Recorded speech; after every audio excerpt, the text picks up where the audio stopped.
Subhanallah walhamdulillah wa la ilaha illallah.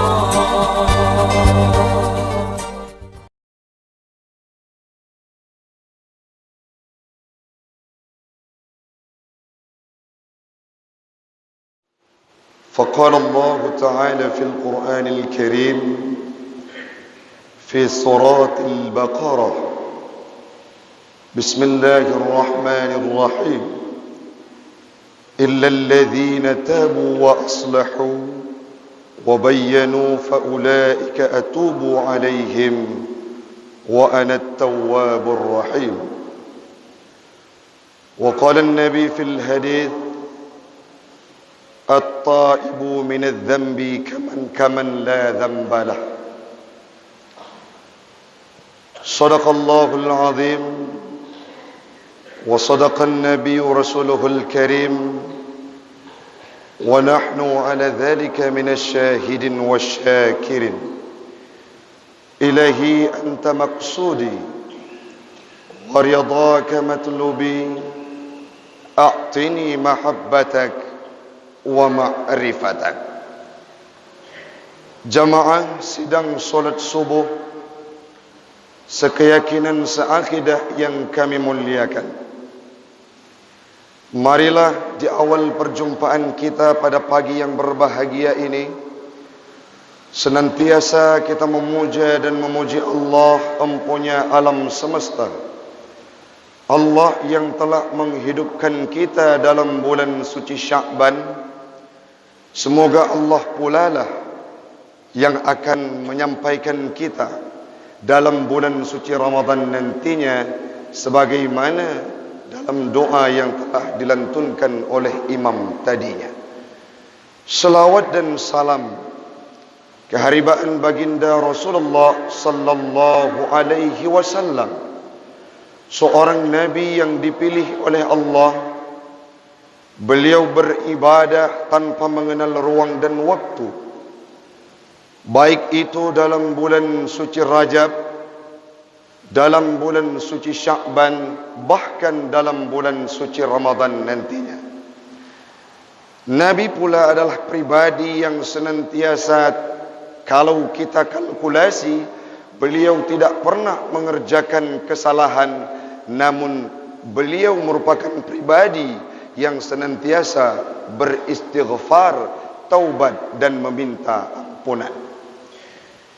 Selawat dan salam kepada al dan sahabat beliau sekalian yang telah seiring bahu seayun langkah dalam membantu perjuangan Rasul menegakkan akidah Islam sampai warna Islam itu hadir dalam relung hati kita hari ini, hamba Allah yang berada di kota Luxmawi.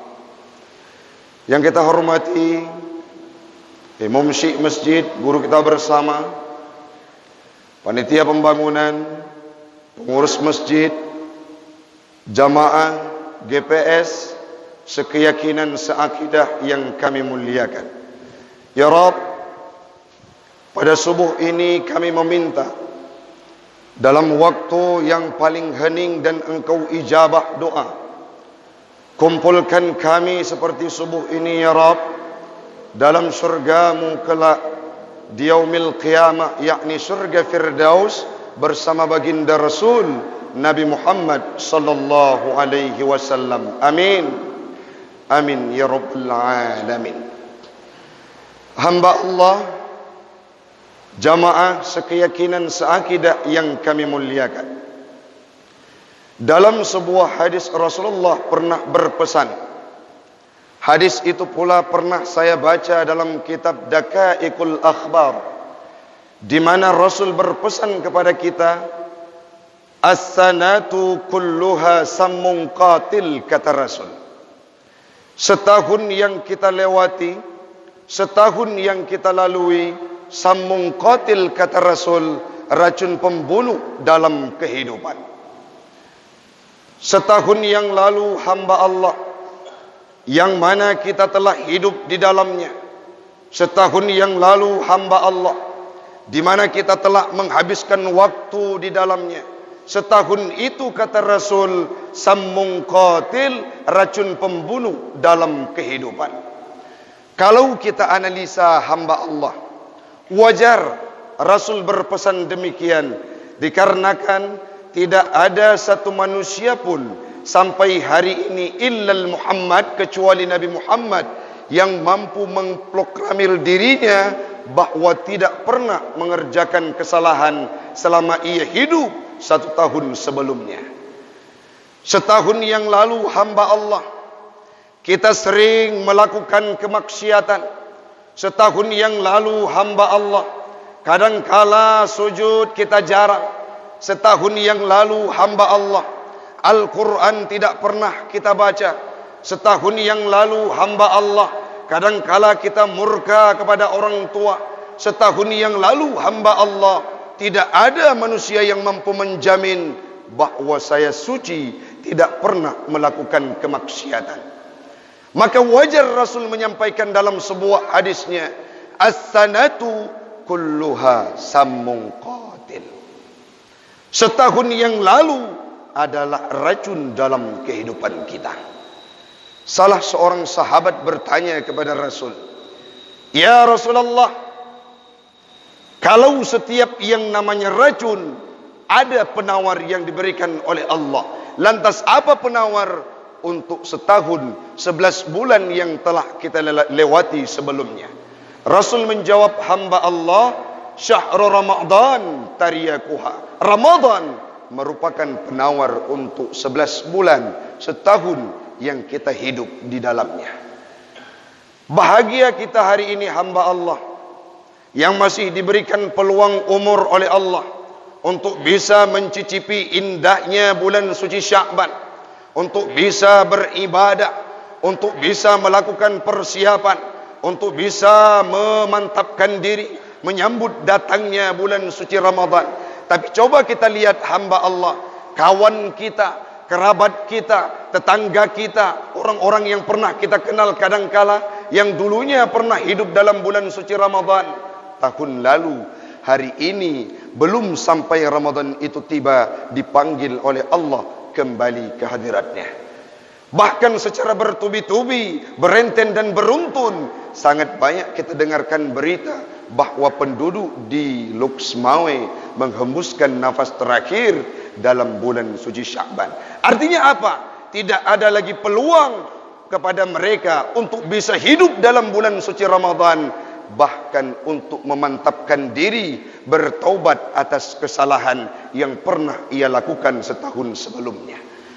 Maka hari ini hamba Allah, menjelang Ramadan itu tiba, bek sampai lagi tanya wate teruk bulan Ramadan, wate nyan baru taubat, wate katro bulan Ramadan, wate nyan baru ibadah, wate katro bulan Ramadan, wate nyan baru sibuk baca Al-Quran, wate katro bulan Ramadan, wate nyan baru sibuk minta tasbih untuk melantunkan zikir kepada Allah.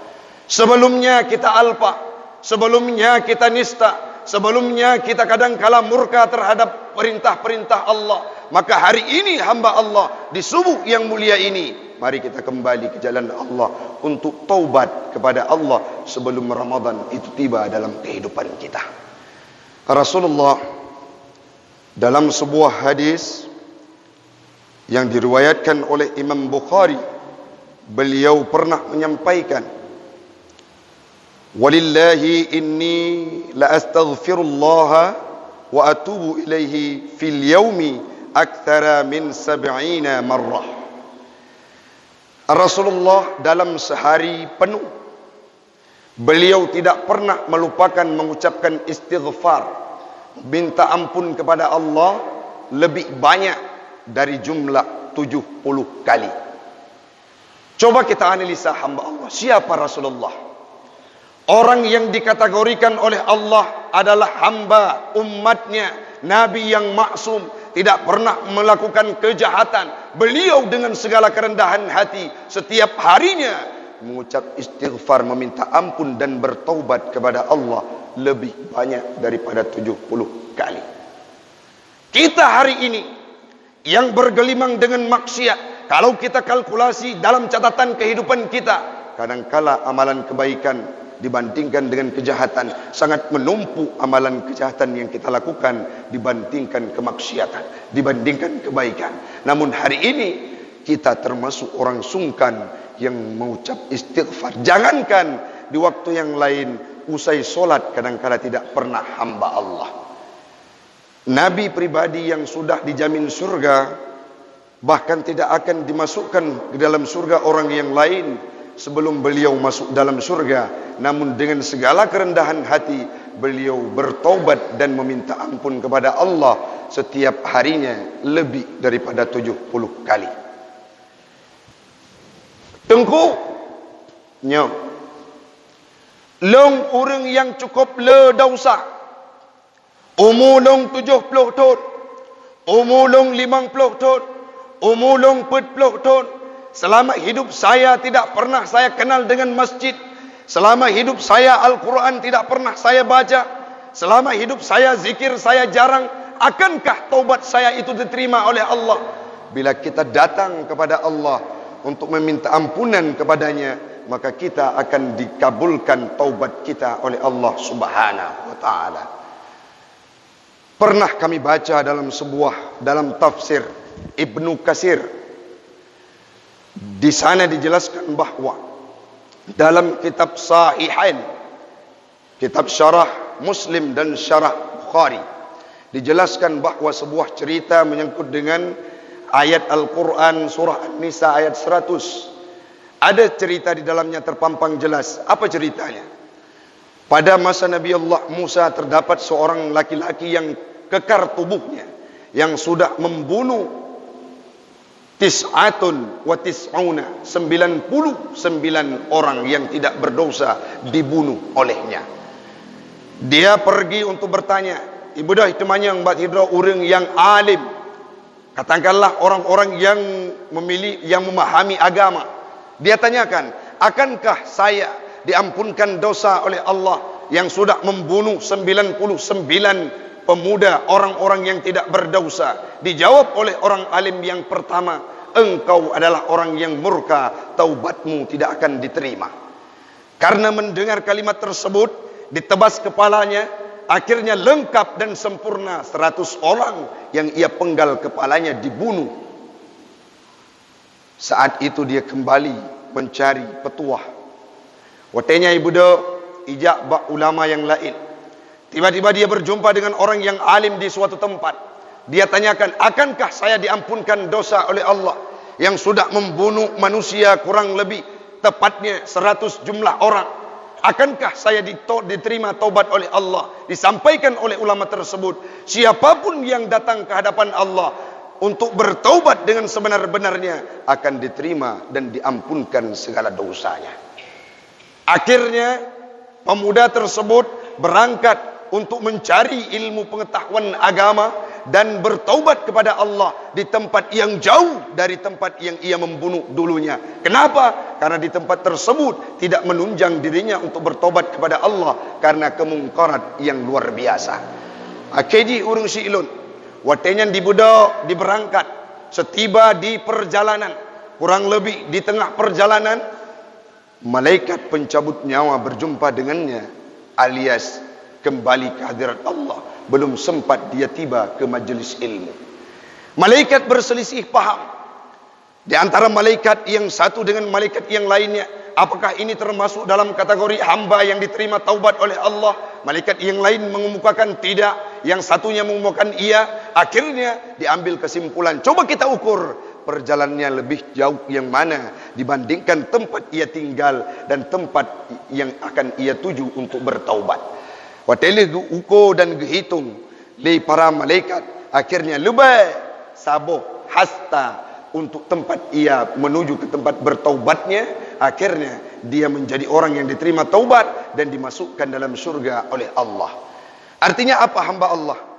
Uberaya jid dosa, uberaya jid kemaksiatan. Apabila kita sudah hijrah dan mendapatkan hidayah Allah, istiqamah dan taubat nasuha sebesar apapun, Allah Ghafurur Rahim.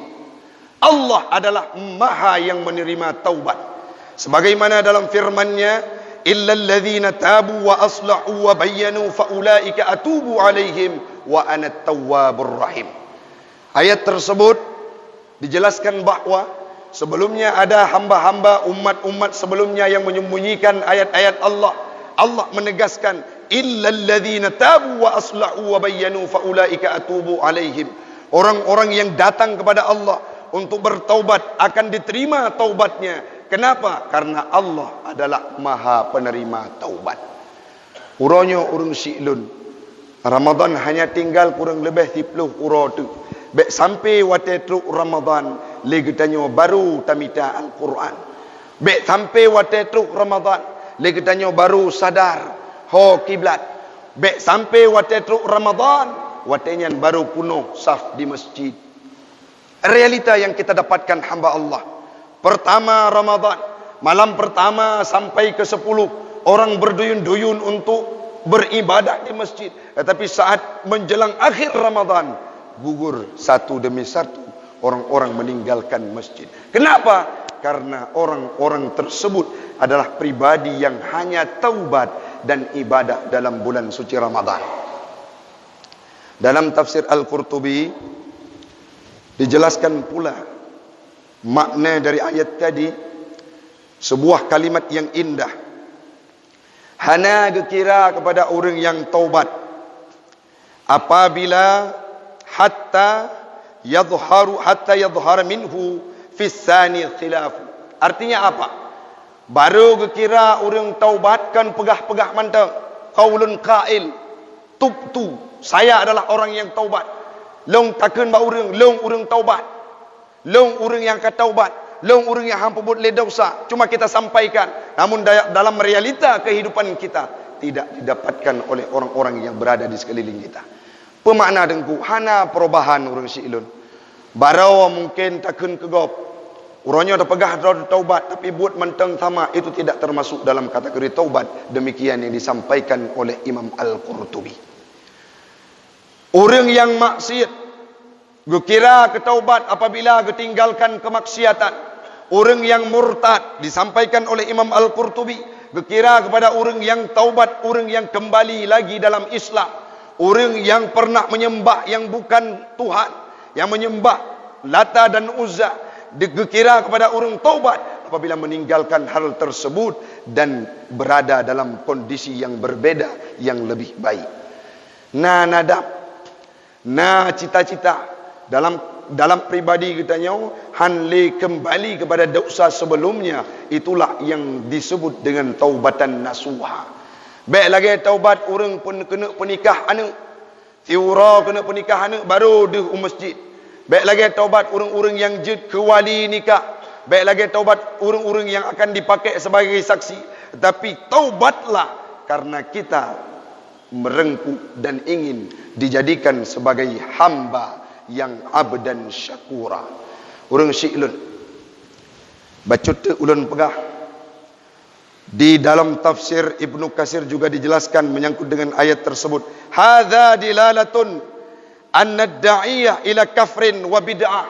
Orang-orang yang menyeru kepada kekufuran, orang yang menyeru kepada bid'ah akan diterima taubat oleh Allah bila ia datang. Wa idza taba ila Allahi taballahu alaihi. Berangkasau yang jak kepada Allah untuk lakai taubat, Allah akan gejuk taubat kepada siapapun. Maka urangnya kebi peluang oleh Allah Ta'ala.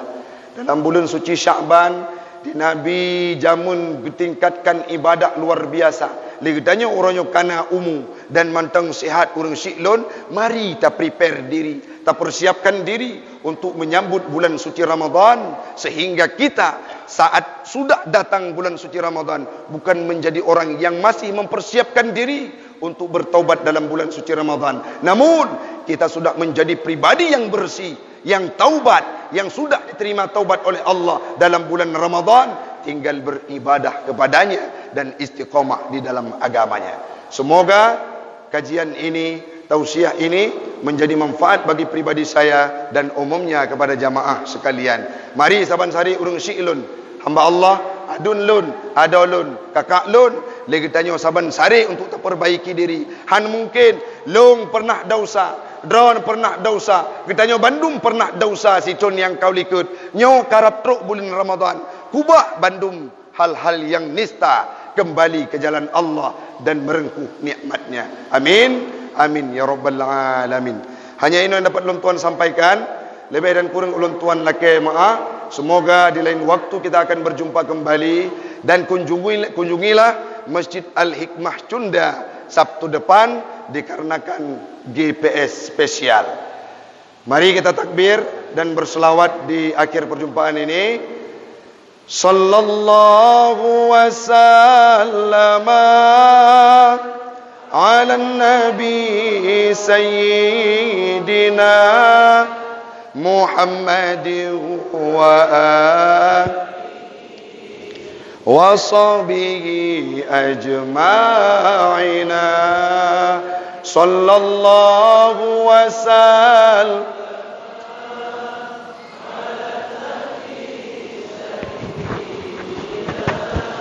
Muhammadin wa alihi wa sahbihi ajma'ina.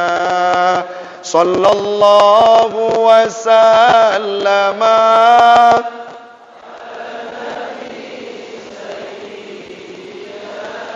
Muhammadin wa alihi wa sahbihi ajma'in. Sekian yang dapat saya sampaikan, lebih dan kurang saya mohon maaf. Akhirul kalam billahi taufik wal hidayah.